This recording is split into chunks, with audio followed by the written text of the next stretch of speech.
a former top player in the league in Russell Westbrook recently fired his longtime agent of 14 years, Thad Foucher, and they split over irreconcilable differences. Which basically means they disagree totally on important issues. And his agent released a lengthy statement. And some of the more important stuff in the statement that he said is that he believes Russell Westbrook's best approach is to stick with the Lakers, play out the contract, and play his role and embrace the starting role and embrace Darvin Ham, who's publicly offered him support. He doesn't believe a trade is beneficial to Russell Westbrook at this point in his career because the Lakers have to attach value to get rid of him. And any team that Westbrook goes to, they likely want to buy him out. So what do you think this means for Russell Westbrook? In his defense, he did like a tweet that said that it's not about the Lakers and it had nothing to do with the Lakers. And sources told LA Times that Westbrook has not asked for a trade from LA and has never asked for a trade. So what do you think led his agent to make these remarks about Russell Westbrook? I think we'll start with me because I'm the late guy. But I feel like these comments were made because of the split. I don't think it had anything to do with Russell and his situation right now with the Lakers, more so that the agent and him went their separate ways and the agent wanted to make a statement about it. To talk about Russell Westbrook, it's a tough situation because we're talking about an all 75 player who has had an amazing career, and at this point in time, he's just not that same ball player, and he's found it very difficult to adjust his game to playing with two guys that also are capable of handling the ball for a majority of the game. His inability to buy into what the Lakers are trying to do while LeBron and Anthony Davis were on the court made it difficult for the Lakers to have success, and it made it difficult for Russell Westbrook to really have a consistent flow of what to do because he was so fixated on not having the ball in his hands, wanting to be the guy that's running the offense, where he could have adjusted to his role and did what was best for the team to ultimately shut the critics up to say that you can win a championship with Russell Westbrook. I think at this point in time, if I understand what this agent is saying, if Russ were to stay with the Lakers, try to make it work, he could fix the narrative of how people see Russell Westbrook.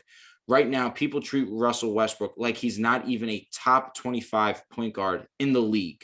That's how crazy disrespectful people talk on Russell Westbrook. I understand 100% what his agent means.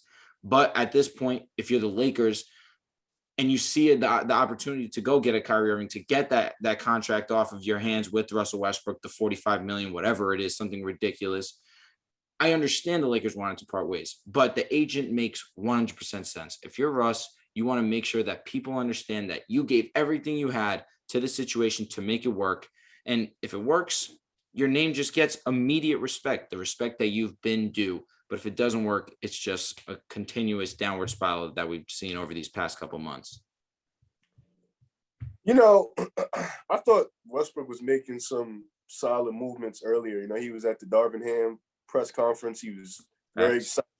Darvin Ham was hyping him up about this new role. Darvin Ham was pretty excited about Westbrook. And I felt like Westbrook was engaging in that. He showed that he was excited for the new change too. But, you know, I'm on the 50-50 fence because I feel like this story broke out because they had like you said, the reports did come out that Russell Westbrook never asked for a trade. He never asked out of LA. And I think that what happened was, I think that the conversation between him and his agent was he wanted Westbrook to get out of LA and Westbrook didn't want. So now that the story is broken out, he's trying to make this up. But at the same time, I can understand it. You know, like you said, Drew, me included, Westbrook has been bashed. He's been destroyed this year. I mean, fans have took it to the extreme, throwing stuff at him and talking about his family. I ain't gonna do stuff like that. Yeah, threatening his family because he's not playing well at basketball. Yeah, it's just basketball at the end of the day. But at the same time, accountability is the word, fellas. Accountability is a beautiful word, and it's one that we should all take considerate. He has to be accountable for his actions. He has to hold himself accountable. I did not play good. And I understand a high usage point guard that comes into a new role, you're a third option. It's different. You've been a high usage player for most of your career. You've been the point guard. You've been the guy. Now you coming into this situation where you've dropped to the third guy. You don't really have the ball much. Playing with LeBron is tough. I get it, especially for a superstar like that. But you got to hold yourself accountable. You got to find ways to impact the game in other ways. You got to look at yourself and be like, me doing this is not helping us win right now. And you got to hold yourself accountable. Yeah, I have no idea. I have no idea. It's just like such a weird scenario because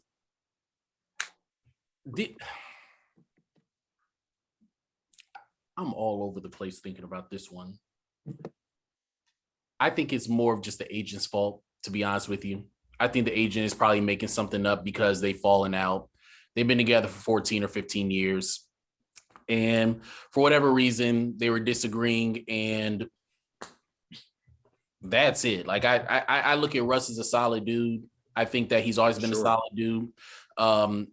What's so crazy is because so many people have said stuff about him as a basketball player, as a person, but every single person as far as who's in the NBA have always said good things about him. They've always said he's a great guy, great family man. You know, I know people who have talked about Russ who've known him and says all he ever does is come to the gym, work out, and go home with his family. He does nothing else. Like, he's just a cool, solid guy. So to hear people bash him the way that they do, it sucks. Because he isn't as bad as people say he is. He's just in a bad situation that doesn't work for him.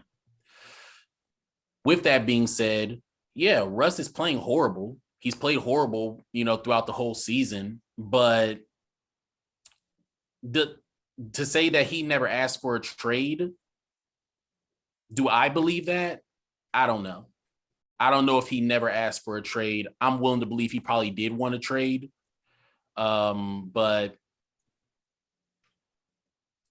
I don't even know what to make of it, bro. I don't know what to make of it. I'm all over the place with that one.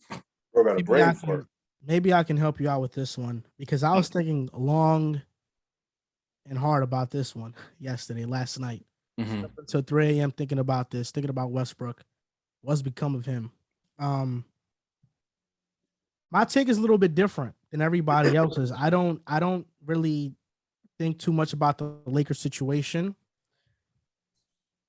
What is your job as an agent representing a player? What is your job? Let me just ask you those questions. What is your job as an agent? To get your client what they want, whatever that is. To put your player or whoever your client is in the best situation possible for them. Correct. And ultimately, an agent and what he wants to accomplish is to be incentivized after getting a player said contract endorsement. Very true. Because of that, Westbrook's agent, Thad Foucher, is ultimately leaving Russell Westbrook because he has no value anymore. It's as simple as that. Rich Paul tweeted, "It's a cold game." LeBron co-signed it. Someone who's been loyal to Westbrook for 14 years decides to leave out of nowhere. Why? Because Westbrook has no value. For the past couple of years, what has Westbrook been known for? He's been known for achieving meaningless triple doubles, getting bounced in the first round while performing horridly in the playoffs in those first rounds. He averaged 18, 7, and 7 this year. Those numbers don't matter to anybody. And he hasn't been able to fully embrace a role in which he was not the star, not the total ball dominant player in that said team. It's to the point that the Lakers have to attach a first round pick to even get rid of Westbrook, who's on an expiring contract. He only has one more year. He's on an expiring. And that team, whichever team Westbrook ultimately gets traded to, they would buy him out. So not only are they getting a first round pick Lakers are including a first ballot Hall of Famer.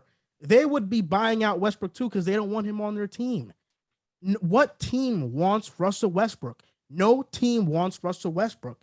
And as an agent, your job is to maximize deals for your clients. Your job is also to get yourself paid by getting deals for your clients.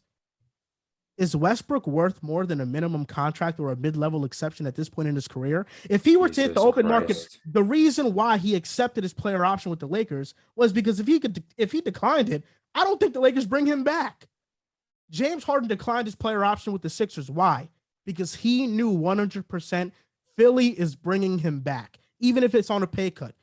Would the Lakers even be willing to give Westbrook $32 million, $25 million? I doubt it. So that's why he accepted the option. Westbrook right now has no value.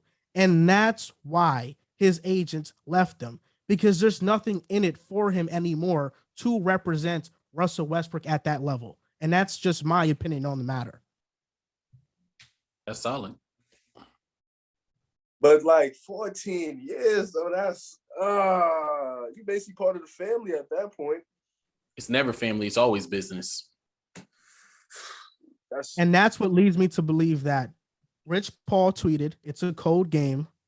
LeBron tweeted right after, it's a cold ass game. Because right after Westbrook has no value anymore, his agent ups and leaves him. That's why I feel like ultimately he left Russell Westbrook. I think he's good. And I don't, and can you blame him? Russell Westbrook, it really is to the point where amongst and in the NBA circle, his value as a basketball player is very, very low.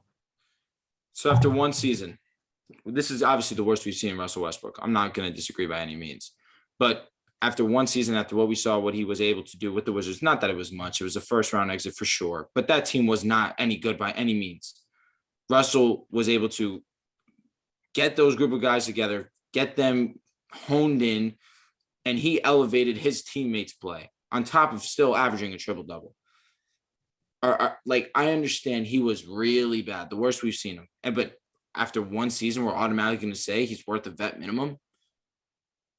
How much do you think he's worth? How much is Russell Westbrook worth? Like, what contract would you give him right now? If he Give me a realistic team that would sign Westbrook and plug them into their rotation. Because I don't think Westbrook is a starting point guard in 30 NBA teams. I don't think he is. Like, Russ is probably worth like 20 to 25 million right now. So he's worth just as much as Malcolm Brogdon, as Jalen Brunson. At this point in time. You can't compare that contract because he got that a while ago. But he's worth Westbrook right now. Like, one season. You're gassing one season. You're gassing one season. He was bad, but it was a bad fit. We knew that, though. But it's unfortunate. In hindsight, so yes, we knew that. What team can he fit on that would give him $20 million? No team in the league right now, except he go back to Washington. He could go back to Washington. That's one. They don't have the cap space to do that. Yeah, because they just gave Beal $100 million. So it's not the question of how much. The question is not how much you think he's actually worth. The question is. Well, that's what you just asked me. Well, the question is, what team will give him that? What do teams value Westbrook at? And there is not a team that values Westbrook highly. Do the Spurs want to ruin their tank and bring in Westbrook? I don't think so. What about the Jazz? The Jazz don't want Westbrook. They're going to buy him out. The Clippers, they just signed John Wall to be their backup point guard. There are very few teams that even want Westbrook, that want anything to do with Westbrook. Drew, do you even think the Lakers would have let him decline and restructure the contract and still give him $20 million? I don't know. It might have been able for us to fill the holes that we need. We actually need shooters. We need 3-and-D guys. Maybe I could see a world where we bring back Russell if that was the case, where he actually were to take the 20 to 25 and we have a little bit more flexibility to fill out the roster. Yeah, I could see it then. But that's really it, to be honest. So what's saying is what we're pretty much getting to the conclusion of. I mean, but we never, like, it was never in doubt that he was going to accept that. Like, are you declining 45 mil? No, I'm saying Westbrook's probably not going to get traded to the Nets. Is what I'm saying. No, I don't think so either. I feel like it has to involve another team. And that other team would probably buy him out based on because we're going to talk about it this week in the NBA. But real quick, it's a 3-team trade between the Nets, the Lakers, and the Spurs, like you mentioned already. That's okay. Okay, damn, buyout is crazy.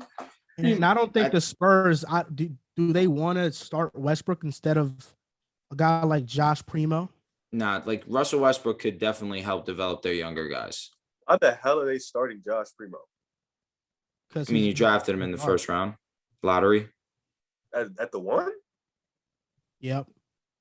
Okay. All right. Have fun. I thought Spurs. Primo was the 2. Yeah, it's not ideal. He Definitely can not play ideal. both. He can play both. Who's If you're over Antonio? Because DeJounte They Murray got Trey Jones. They got Trey Jones. Trey Jones. They do got Trey Jones. That's solid. I feel like Russ could actually start on the Spurs and be decent for them. Oh, of course, Russ can start on the Spurs, but I'm saying and play well. If you're the Spurs, why would you risk a top pick for Westbrook for winning a couple games this season? Even with Russell, what are they really? What's their ceiling? They're definitely not a bottom team in the West with Russell. Their ceiling's what, 11, 12? Yep, around there, maybe.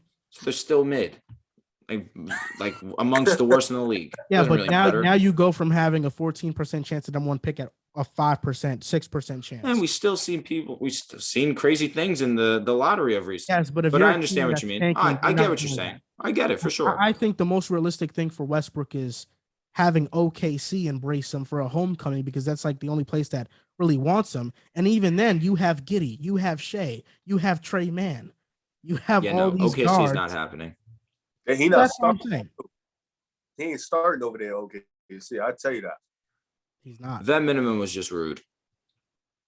I don't think it's that rude. If it's not a vet minimum, it's a mid-level exception. The same thing John Wall just got. I give him 8. John Wall got $6 million a year. Oh yeah, whatever GP got, I'll give him like a year, $2 million higher than that. After one season, this is how we're going to throw Russell's name in the mud. But this is the thing, though. Like you're saying, this is how we're going to throw Russell's name in the mud. I think that what also plays into is just the fact of he stunk it up for the Lakers, and I think that's what makes it bad. Because I believe that if Russell would have stunk it up with the Houston Rockets, nobody would care. Nobody would even think twice about it. But because it's the Lakers, as well as the Knicks are probably like the 2 most unrealistic fan bases in just sports. You know, it's like every single day, whether they're good or bad, you're always going to talk about the Lakers or the Knicks. So when you have the Lakers and then you have LeBron on your team and then you have somebody who's stinking up like Russ did, it made it to where every single night or every single day was literally, what can we say crazy about Russ?